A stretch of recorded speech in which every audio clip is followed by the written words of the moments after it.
마태복음 6장 9절 말씀입니다.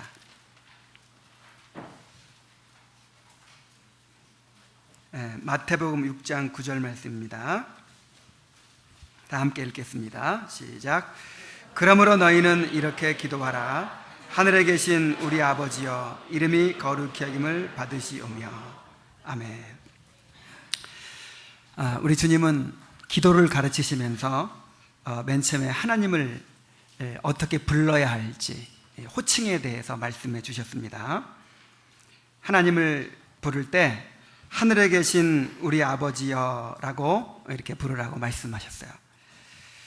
우리가 하나님을 어떻게 인식하고 또 어떤 관계 속에서 기도하고 하나님을 예배해야 하는지를 우리에게 말씀해 주신 것입니다.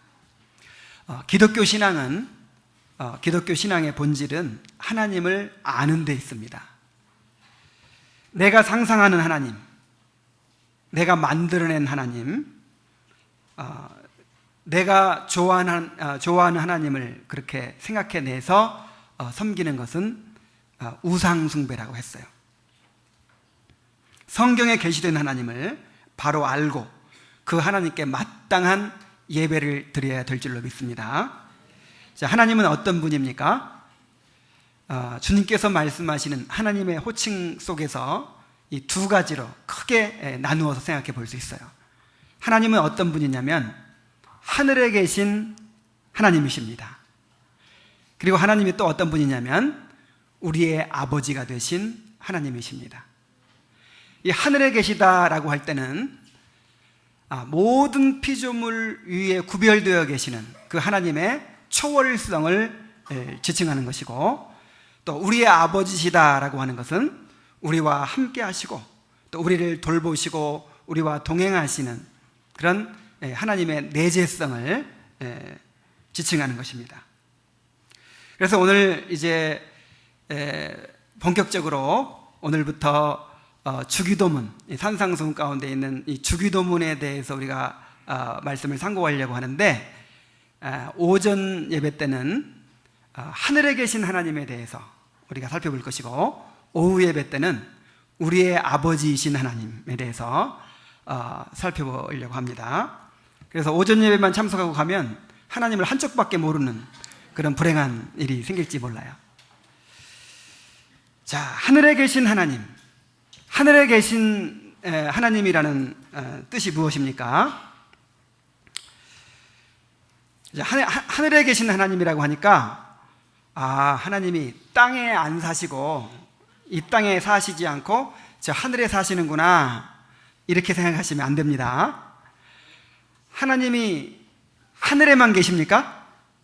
이 땅에는 안 계세요? 이 땅에도 계십니다. 하나님은 안 계신 곳이 없어요. 온 천지에 충만하게 임재하십니다. 하나님이 이 우중간 어디에 하나님의 보좌가 있고 하나님이 사시는 곳이 있다, 그렇게 생각하는 것은 어떤 면에서 하나님께 대한 모독이에요.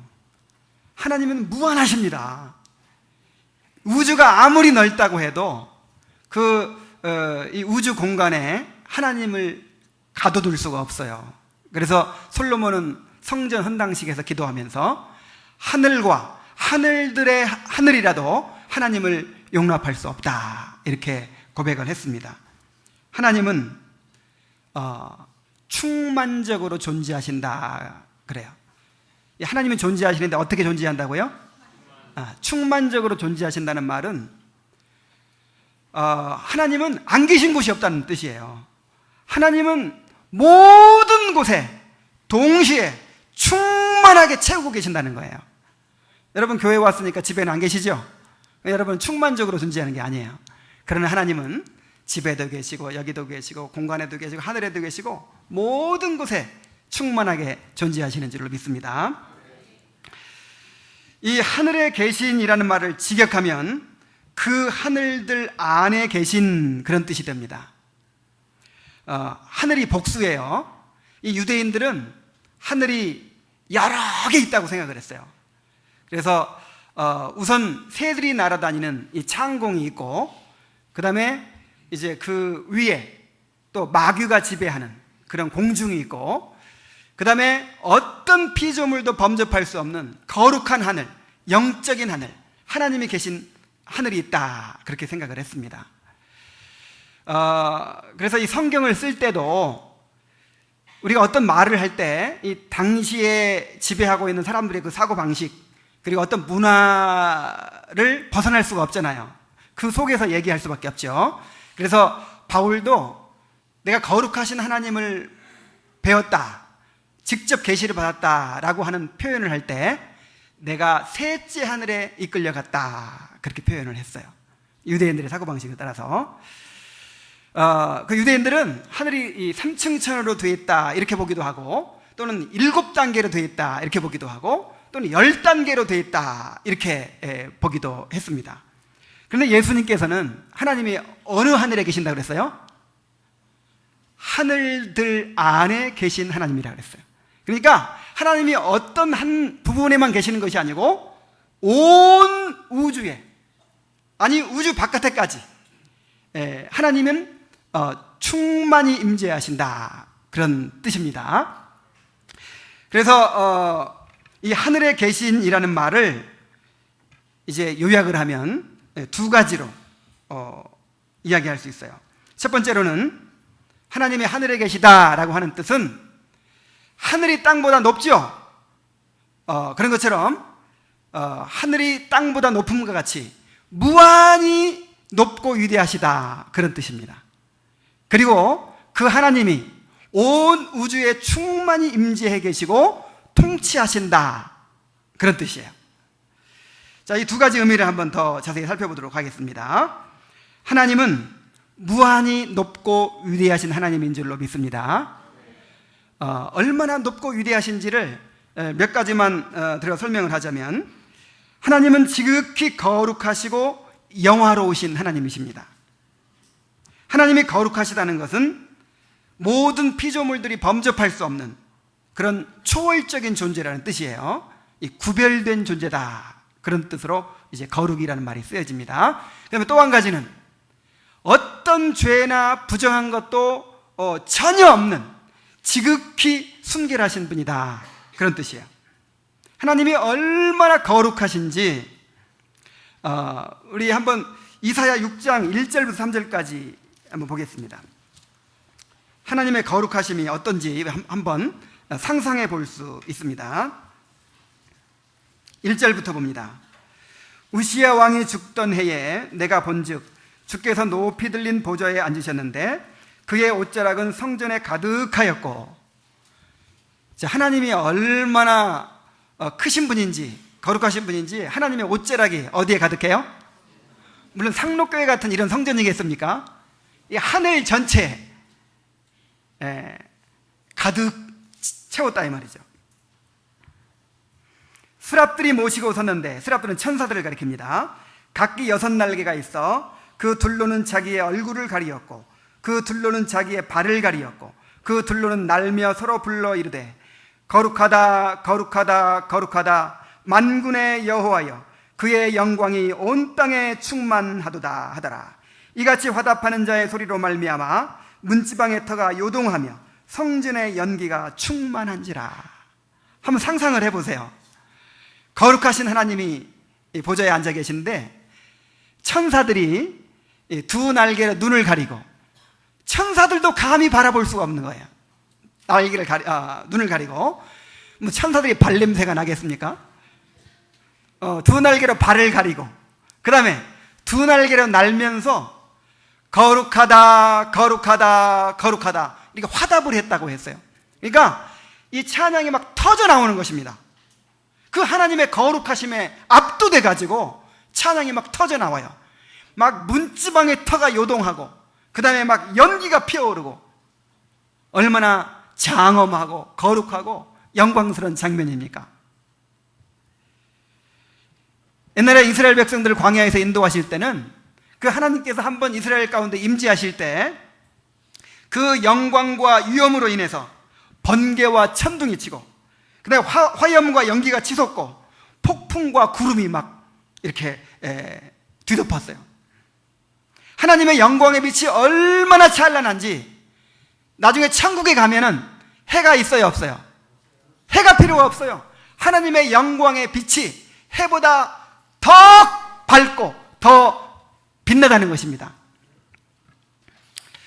하나님은 존귀와 위엄과 아름다움이 탁월하신 분이십니다. 시편 96편 6절에 보면은 존귀와 위엄이 그 앞에 있으며 능력과 아름다움이 그 성소에 있도다 그랬어요. 또 하나님은 지극히 광대하시며 그 능력과 지혜가 무한하신 하나님이십니다. 시편 147편 5절에 보면은 우리 주는 광대하시며 능력이 많으시며 그 지혜가 무궁하시도다 그랬어요. 근데 아무리 들어도 잘 모르겠죠? 그 하나님의 거룩하심이 어떤지, 그 높고 위대하심이 어떤지 잘 감이 안 오지요. 제가 예를 한 가지 들어볼게요.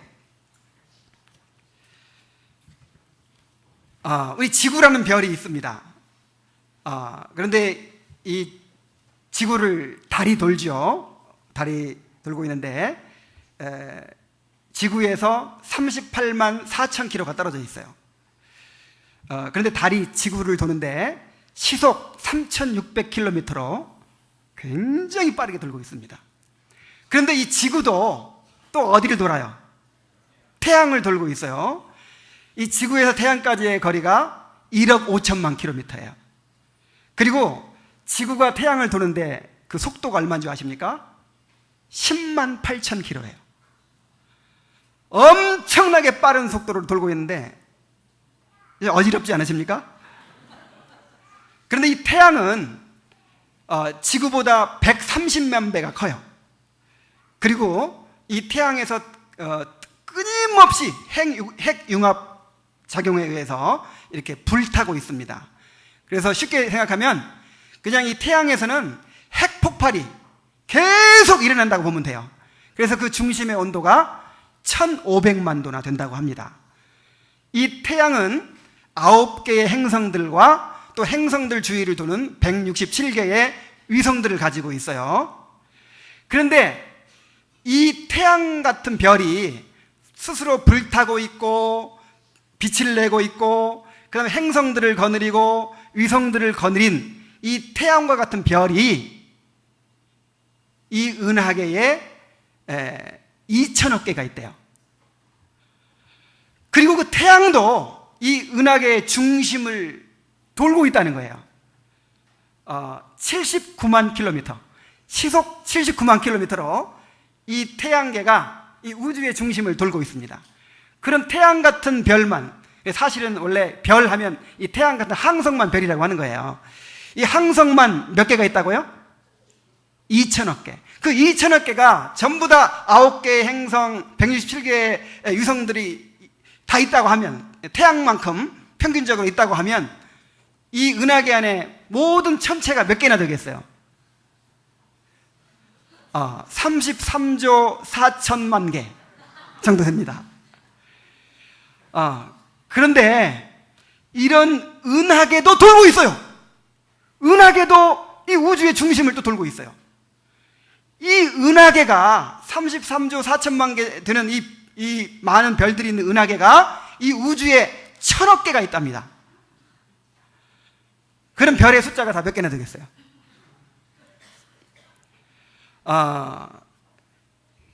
이 현대 과학으로 관찰할 수 있는 별의 숫자가 700해랍니다. 700해.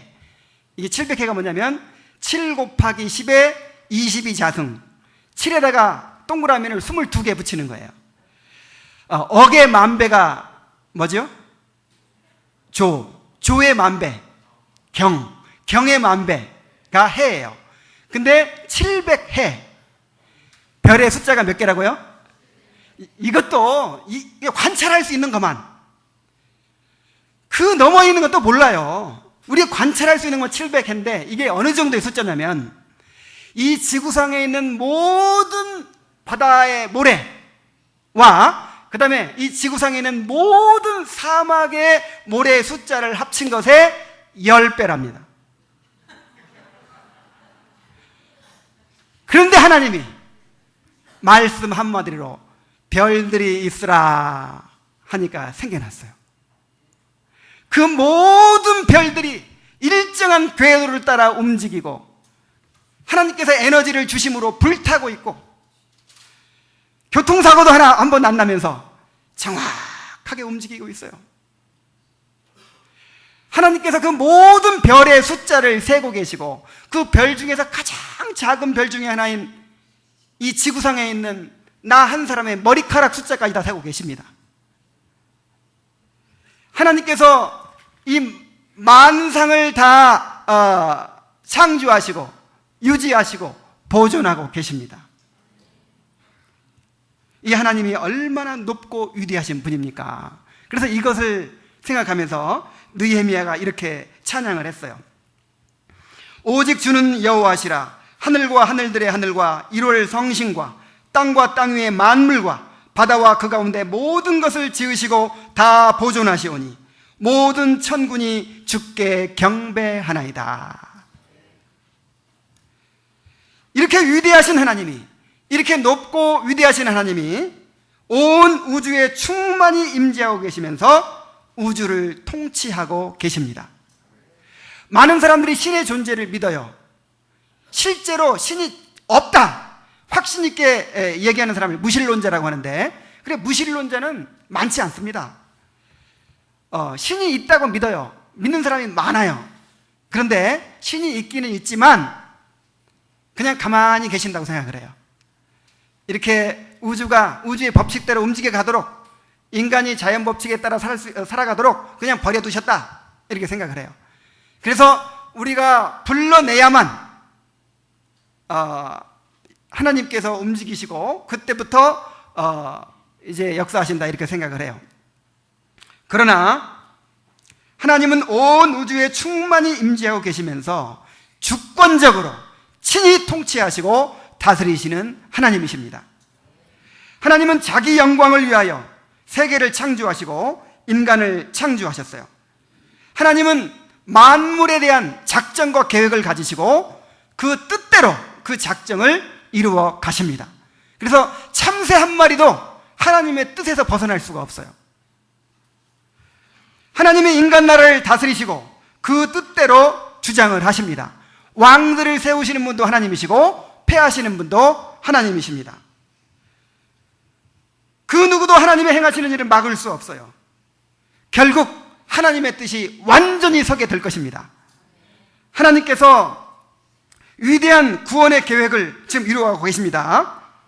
하나님이 인간을 구원하시고 또 만물을 회복시키시고 그 창조의 목적을 온전히 드러내서 하나님이 영광 받으시게 될 것입니다.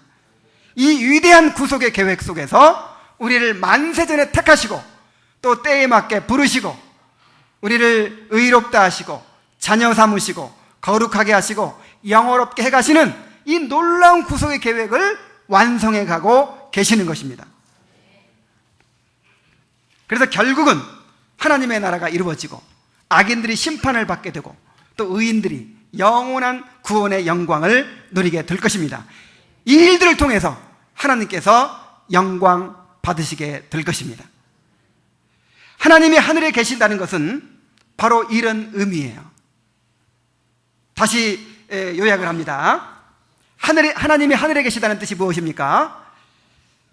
하늘이 땅보다 높은 것처럼 지극히 높고 위대하다는 것이고, 그 하나님이 온 우주에 충만히 임재하시면서 친히 통치하시고 다스리신다라고 하는 것입니다.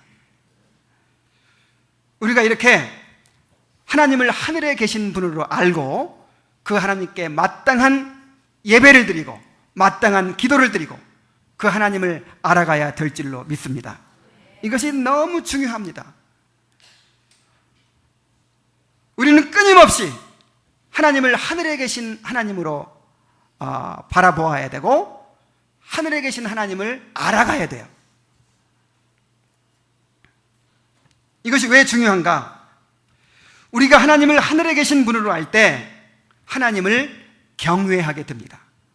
경외한단 말이 무슨 뜻이죠? 두려워한다, 그런 뜻입니다.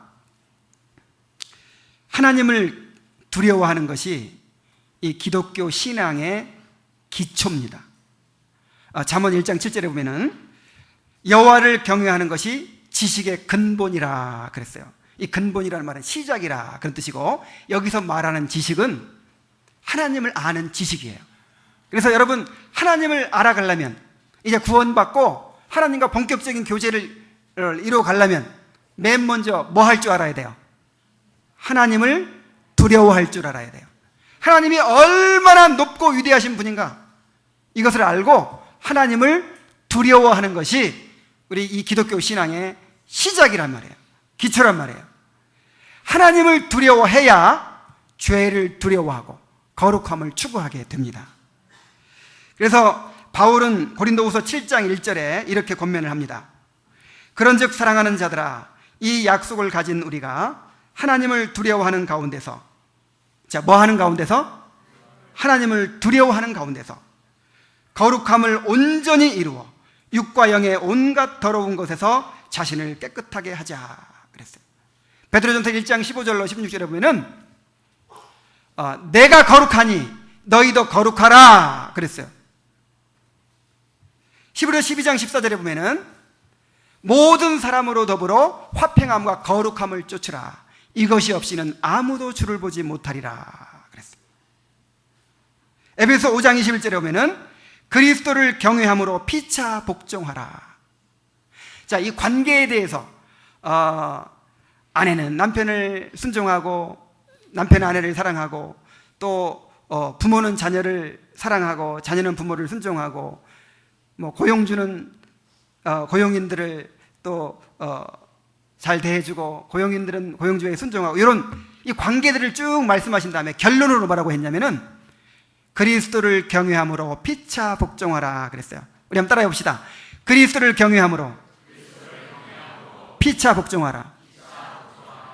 부부싸움 왜 해요? 하나님을 두려워하지 않아서 하는 것입니다. 집안에 어른이 없어서. 두려우신 하나님이 집안의 어른으로 좌정하고 계신다고 생각하면 그 앞에서 싸울 수 있어요, 없어요? 없단 말이에요. 왜 교회 안에서 그렇게 싸웁니까? 왜 총회를 하면 그렇게 싸웁니까? 그리스도를 경외하지 않아서 그런다니까요. 하나님을 두려워할 줄 몰라서 그렇게 내가 잘났다고 내 뜻을 막 주장하고 그렇게 싸우는 거예요. 하나님을 두려워할 때 피차 복종하게 되는 줄로 믿습니다. 예수님은 누가복음 12장 4절 5절에 이렇게 말씀하셨어요. 내가 내 친구 너희에게 말하노니 몸을 죽이고 그 후에는 능히 더 못하는 자들을 두려워하지 말라. 마땅히 두려워할 자를 내가 너희에게 보이리니 곧 죽인 후에 또한 지옥에 던져넣는 권세 있는 그를 두려워하라. 내가 참으로 너희에게 이르노니 그를 두려워하라. 하나님을 두려워하라는 말을 3번이나 반복하셨어요. 하나님을 두려워하시기 바랍니다. 하나님을 두려워해야 죄를 두려워할 줄 알고 거룩함을 추구하게 됩니다. 또 우리가 하나님을 하늘에 계신 분으로 알 때 자기 중심적인 삶을 벗어날 수 있어요. 인간은 자신이 마치 우주의 중심인 것처럼 그렇게 착각하면서 삽니다. 누가 중심이에요? 내가 중심이에요. 나를 중심으로 온 우주가 돌아가고 있어요. 나 때문에 아내가 필요하고 자식도 필요하고, 심지어 하나님도 누구 때문에 필요해요? 나 때문에 필요해요. 내가 주인이에요. 이것이 인간의 죄의 본질입니다. 누가 중심이어야 돼요? 하나님이 중심이어야 돼요. 근데 하나님을 중심에서 몰아내버리고 내가 그 중심에 좌정하고 앉아서 내가 하나님이 되고 항상 자기중심적으로 살아가는 거, 이것이 바로 인간의 근본적인 죄인 것입니다. 이것을 벗어날 수가 없어요, 인간은. 그래서 사랑을 해도 누구 중심으로 사랑해? 나 중심으로 사랑해요. 하나님을 믿어도 누구 중심으로 믿어요? 나 중심으로 믿어요. 기도를 해도 누구 중심으로 기도를 해요? 나를 위해 기도해요. 어떻게 우리가 이 자기중심성을 벗어버릴 수 있습니까? 이것을 벗어버려야 올바른 신앙이 된다니까요. 그래서 예수님께서 말씀하셨어요. 누구든지 나를 따라오려거든 어떻게 해라? 자기를 부인하고 날마다 제 십자가를 지고 나를 쫓을 것이니라 그랬어요. 그래서 우리는 천국 갈 때까지 십자가를 벗어버릴 수 없습니다. 그것이 바로 십자가 신앙이라는 거예요.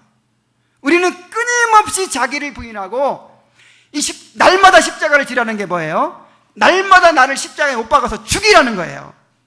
날마다 죽어야 됩니다. 내가 없어지고 내 안에 그리스도께서 나를 지배하시는 그런 삶을 살아야 되는 거예요. 이것이 기독교 신앙이에요. 그런데 우리가 어떻게 이 자기 중심성에서 벗어날 수 있겠습니까? 그것은 바로 하늘에 계신 하나님을 알 때 그렇게 자기 중심성을 벗어나게 되는 줄로 믿습니다. 크신 하나님, 거룩하신 하나님을 딱 만나면 어떻게 돼요? 이사야가 그 거룩하신 하나님에 대한 환상을 봤을 때 어떻게 반응을 했습니까? 그래도 자기가 지금까지 선지자라고 거룩하게 살았을 거 아니에요. 의롭게 살았을 거 아니에요. 근데 거룩하신 하나님을 딱 만나고 보니까 내가 죄인인 거예요. 화로다 나여 망하게 되었도다. 내가 죄악 중에 거하면서 거룩하신 하나님을 배웠음이로다. 그래서 자기를 굴복하고 자기를 포기하게 되는 것입니다.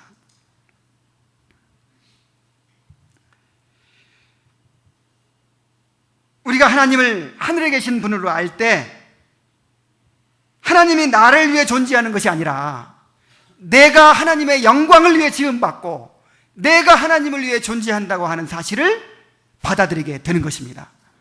그래서 하늘에 계신 우리 아버지여 라고 부를 수 있는 사람은 그 다음에 이런 기도를 할 수 있는 거예요.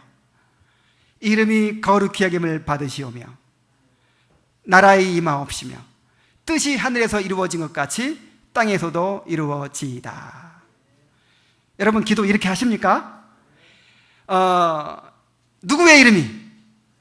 내 이름이 아니라 하나님의 이름이 거룩히 여김 받으시는 것을 위해서 관심을 갖고 고민하고 골몰하고 그것이 내 삶의 목표가 되어야 한다는 거예요. 그리고 하나님의 이름이 거룩히 여김 받으시려면 하나님의 나라가 임해야죠. 나라가 이루어져야죠. 그래서 하나님의 나라가 이루어지기를 바랍니다. 이것이 내 소원입니다. 이렇게 기도하라는 거예요. 그 다음에 하나님의 나라는 어떤 곳입니까? 뜻이 하늘에서 이루어진 것처럼 땅에서 이루어지는 것이 곧 하나님의 나라예요. 그래서 뜻이 하늘에서 이루어진 것처럼 땅에서 이루어지기를 바랍니다. 이렇게 기도하라는 거예요. 이것을 위해 살라는 거예요. 여러분 이것을 위해 기도하고 이것을 위해 살고 이것이 삶의 목적이 되어 있습니까? 이렇게 될 수 있는 사람은 하늘에 계신 우리 아버지여 라고 부를 수 있는 사람만 이 기도를 할 수 있다 이 말이에요. 진정으로 거듭나서 이제 이 자기중심성에서 해방된 사람, 자기를 부인하고 자기 십자가를 지는 사람, 그 사람만이 이제 나를 위해 살지 않고 하나님의 이름과 하나님의 나라와 하나님의 뜻을 위해서 기도하고 추구하고 그렇게 삶의 목적으로 정하고 달려갈 수가 있는 것입니다. 하나님을 하늘에 계신 분으로 알 때 하나님을 온전히 사랑하고 즐거워할 수 있어요. 여러분 하나님 사랑하십니까? 생각보다 별로 사랑하지 않으시네요. 자, 하나님 사랑하십니까? 왜 사랑하십니까? 자, 사랑하는 이유가 뭐예요? 나를 구원해 주시고 또 나에게 복 주시고 한량없는 은혜를 쏟아 주셨죠? 그래서 하나님을 사랑합니다. 그러나 여러분 이것만이 하나님을 사랑하는 이유가 되면 온전한 사랑이 아니에요. 나를 구원해 주셨고 나에게 잘해 주셨고 나를 복 주셨고 나에게 은혜를 주셨기 때문에 하나님 사랑합니다 하는 것은 이 자기애적인 사랑을 벗어나지 못한 거예요. 아직 이게 지금 필요 없다는 게 아닙니다. 우리가 하나님을 사랑할 때 이 하나님께서 나를 먼저 사랑하시고 내게 은혜를 베풀어 주신 그 사랑에 반응해서 이제 하나님을 사랑하기 시작하는 거예요. 그러나 이것은 아직까지는 자기애적인 사랑이란 말이에요. 나한테 잘해주니까 사랑하고 나에게 유익을 주시니까 사랑하는 거예요.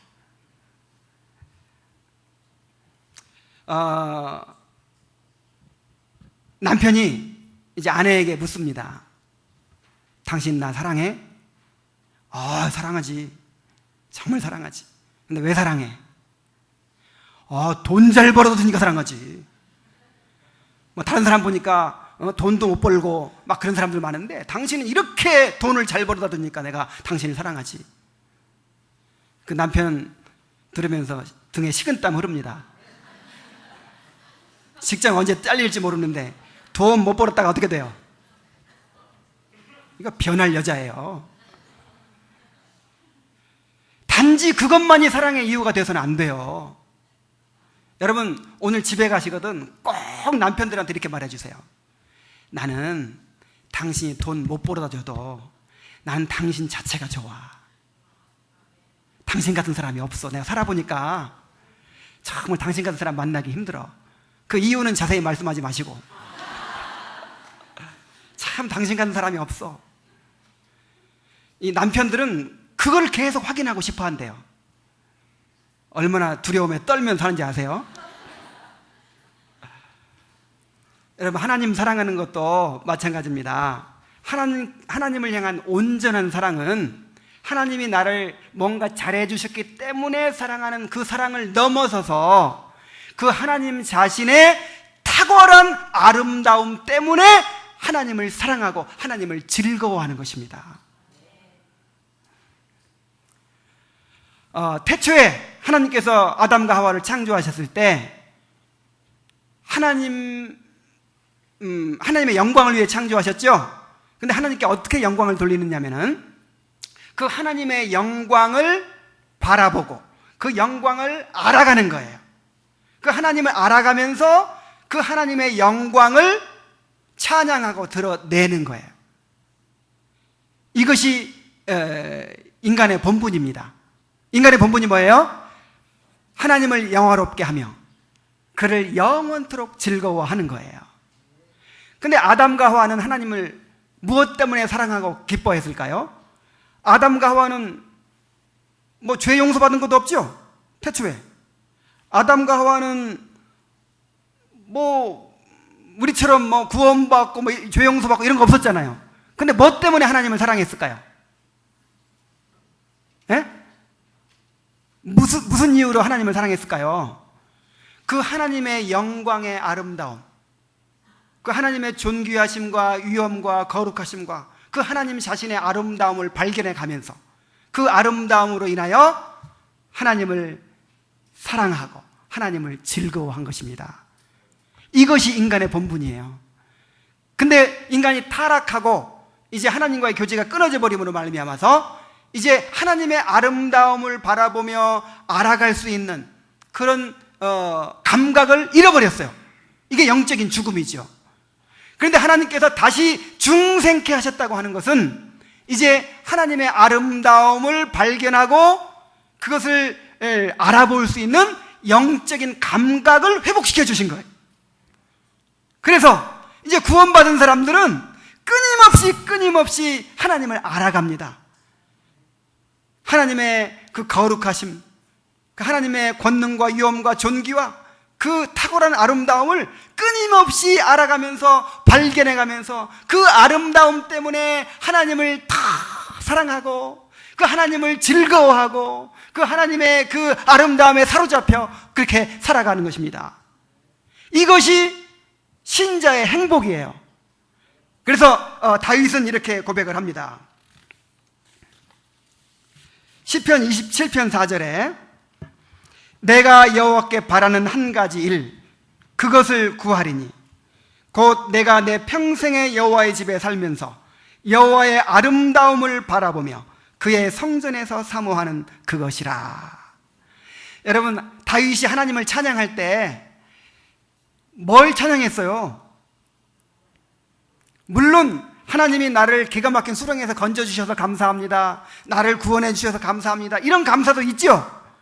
그러나 다윗이 하나님을 찬양하고 하나님을 사랑한다고 말하고 하나님이 좋다고 말할 때 도대체 무엇에 대해서 말했어요? 하나님의 거룩하심에 대해서, 하나님의 권능과 위엄과 존귀에 대해서, 하나님의 아름다움에 대해서, 하나님의 영광에 대해서 찬양을 하고 있잖아요.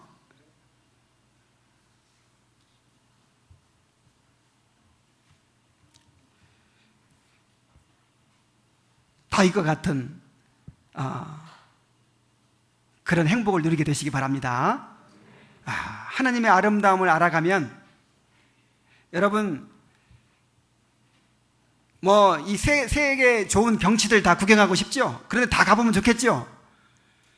근데 그 하나님은 그런 거에 비교할 수가 없어요. 그 하나님을 알아가면 우리는 하나님의 하나님 되심에 사로잡혀서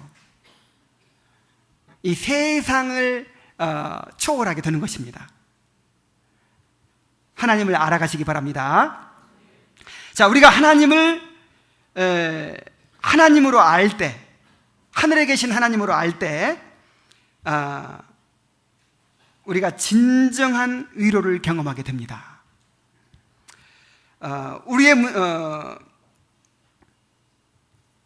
우리가 이 고난 속에서도 진정한 위로를 얻고 또 용기와 힘을 얻게 돼요. 여러분 한 주간 동안 사시면서 어떤 경험을 하셨습니까? 우리가 이 험한 세상에 살다 보면은 정말 우리가 너무 왜소함을 느끼죠. 너무 연약함을 느끼죠. 세상의 세력이 너무 강해요. 세상에 돈 많은 사람도 많고 권세 높은 사람도 많고 어쩌면 그렇게 벤츠 타고 다니는 사람도 많고, 근데 나는 돈도 없지, 힘도 없지, 차는 똥차지, 뭐 내가 지식이 높은 것도 아니고 뭐 키가 막 1m, 2m 되는 것도 아니고, 참 하나님의 백성이 왜 이렇게 연약하고 왜 이렇게 참 비천합니까? 너무 무력해요. 이 세상은 너무 강해 보이고 이 악의 세력은 정말 여리고 성벽처럼 그렇게 견고해 보입니다. 왜 그렇게 어려움이 많습니까? 왜 이렇게 고난이 많습니까? 그런데 우리가 이럴 때 하늘에 계신 하나님을 바라봐야 될 줄로 믿습니다. 우리만 그걸 느끼는 것이 아니에요. 우리만 무력함을 느끼고 우리만 연약함을 느낀 것이 아니에요. 역사 이래로 참된 하나님의 백성들은 다 그런 우리와 똑같은 마음으로 살았어요. 바벨론의 포로로 잡혀갔던 유다 백성들 한번 생각해 보세요. 이 바벨론이라는 나라, 이 메데파사라는 나라, 이 헬라라는 나라, 로마라는 나라, 이런 세 개의 강대국들이 차례로 하나님의 백성들을 짓밟고 유린하고 포로로 잡아가고 그렇게 핍박을 하는 것입니다. 그래서 도대체 하나님은 어디 계시는지 모르겠어요. 왜 하나님을 도와주시지 않고, 왜 하나님의 백성들이 이렇게 고난받고 이렇게 무력하게 짓밟혀야 하는지, 얼마나 탄식하고 얼마나 하나님께 울리면서 기도했겠어요. 그때 하나님께서 다니엘을 통해서 이 포로로 잡혀가 있는 유다 백성들에게 하늘에 계신 하나님을 보여준 거예요. 그 하나님이 이 이스라엘 백성들을, 유다 백성들을 버리신 게 아니었어요. 그 하나님이 고난 가운데서 함께하고 계셨어요.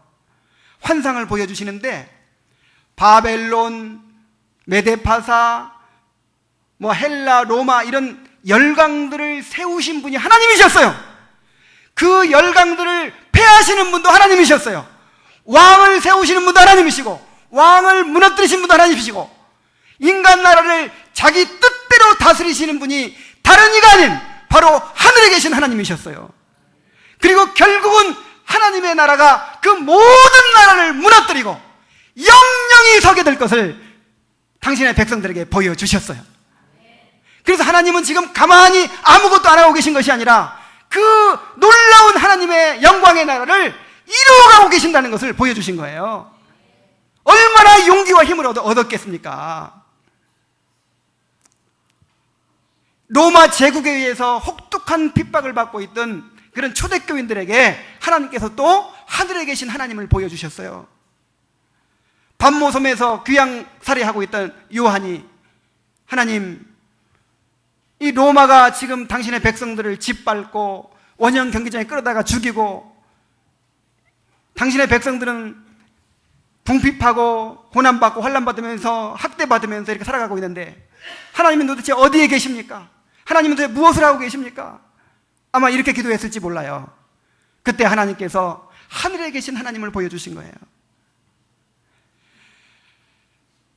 우리를 그냥 버려두신 줄 알았는데 예수 그리스도께서, 교회의 주인이 되신 예수 그리스도께서 7 별을 손에 붙잡으시고 7 촛대 사이를 거닐고 계셨어요. 당신의 교회를 친히 보살피시고 보호하시고 당신의 백성들과 함께 고난받으시고 동행하고 계셨던 것입니다.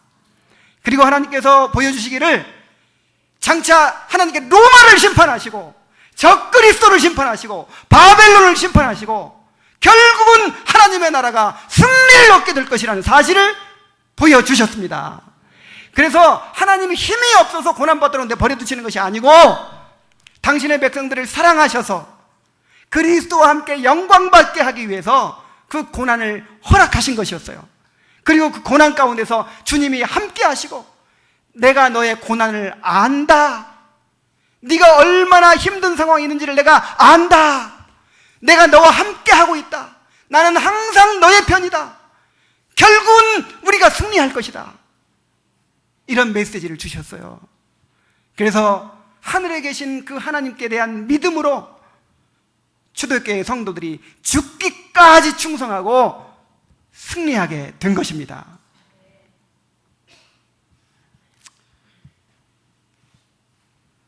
우리가 세상 속에서 고난받고 있지만은 우리가 너무 무력하게 느껴지고 우리가 너무 가난하고 우리가 너무 비천하게 느껴지지만 여러분 용기를 얻으시기 바랍니다. 하늘에 계신 하나님을 바라보면서 위로를 얻으시기 바랍니다. 우리 하나님이 통치하십니다. 우리 하나님이 다스리십니다. 하나님이 허락지 않으면 우리 머리털 하나도 악의 세력이 건드릴 수 없습니다. 우리가 당하는 어떤 고난도 의미 없는 고난이 없고 모든 일을 합력하여 선을 이루시는 하나님의 섭리 가운데 있습니다. 하늘에 계신 하나님을 바라보고 위로를 얻으시기 바랍니다. 제가 여러분들과 함께 찬송을 하나 같이 부르고 싶어요. 70장 찬송입니다.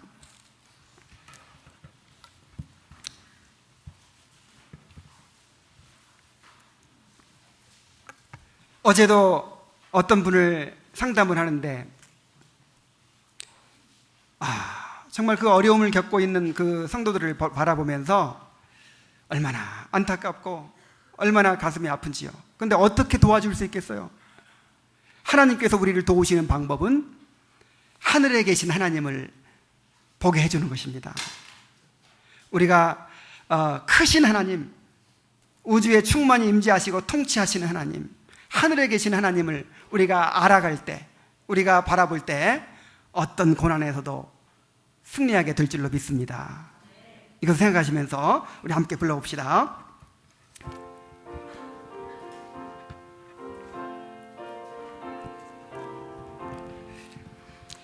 피난처 있으니 환난을 당한 자 이리 오라. 땅들이 변하고 물결이 일어나 산 위에 넘치네 두렵지 않네. 희망이 떠들고 나라들 모여서 진동하나. 우리 주 목소리 한 번만 바라면 천하의 모든 것 망하겠네. 만유주 하나님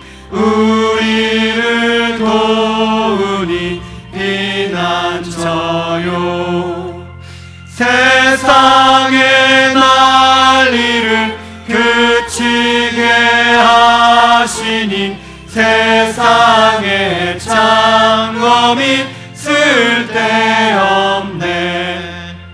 높으신 하나님 우리를 구하니 할렐루야. 괴로움이 심하고 환난이 극하나 피난처 되시는 주 하나님. 아멘. 하나님을 하늘에 계신 하나님으로 알고 그 크신 하나님을 통해서 용기와 위로와 힘을 얻게 되시기를 바랍니다. 기도하시겠습니다. 하늘에 계신 높고 위대하신 하나님 아버지,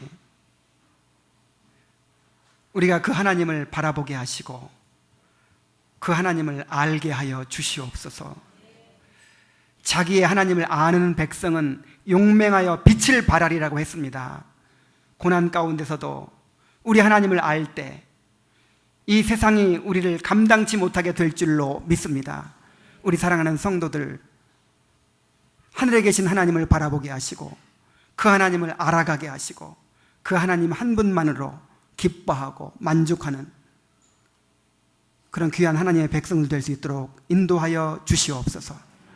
예수님의 이름으로 기도하옵나이다. 아멘.